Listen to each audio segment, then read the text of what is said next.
वचन सुनत सब वानर जह तह चले तुरंत। तब सुग्रीव बुलाई अंगद नल हनुमंत। शिव जी कहते हैं, उमा, वानरों की वह सेना मैंने देखी थी। उसकी जो गिनती करना चाहे वह महान मूर्ख है। सब वानर आ आकर श्री रामचंद्र जी के चरणों में मस्तक नवाते हैं। आज्ञा पाकर सब जहाँ तहाँ खड़े हो गए। तब सुग्रीव ने सबको समझाकर कहा कि हे वानरों के समूह, यह चंद श्री रामचंद्र जी का कार्य है और मेरा निहोरा है। तुम चारों ओर जाओ और जाकर जानकी जी को खोजो। हे भाई, महीने भर में वापस आ जाना।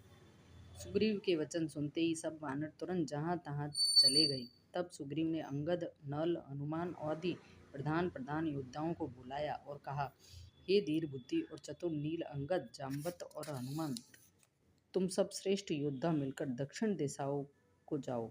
तब सब किसी से सीता जी का पता पूछना। हे भाई, देह धारण करने का यही फल है कि सब कामों को छोड़कर श्री रामचंद्र जी का भजन ही किया जाए। सद्गुणों को पहचानने वाला तथा गुणभागी वही है जो रघुनाथ जी के चरणों का प्रेमी है।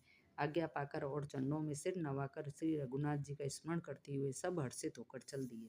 सबके पीछे पवनसुत हनुमान जी ने सिर नवाया। कार्य का विचार करके प्रभु ने उन्हें अपने पास बुलाया। उन्होंने अपने कर कमल में से उसके सिर का स्पर्श किया तथा अपना सेवक जानकर उन्हें अपने हाथ की अंगूठी उतार कर दी। बहुत प्रकार से सीता को समझाना और मेरा बल तथा विरह कहकर तुम शीघ्र लौट आना। हनुमान जी ने अपना जन्म सफल समझा और कृपा निदान प्रभु को हृदय में धारण करके भी चले। सब वानर नदी, वन, तालाब, पर्वत आदि कंदराओं को कोसते हुए चले जा रहे हैं। कहीं किसी राक्षस से भेंट हो जाती है तो कहीं एक एक चपत में ही उनके प्राण ले लेते हैं। इतने में ही सबको अत्यंत प्यास लगी, जिससे सब अत्यंत ही व्याकुल हो गए, किंतु जल नहीं कहीं नहीं मिला।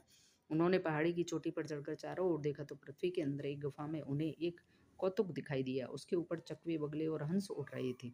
पवन कुमार हनुमान जी पर्वत से उतर आए और सबको ले जाकर उनको वह गुफा दिखलाई। सबने हनुमान जी को आगे कर लिया और वे गुफा में घुस गए। देर नहीं की।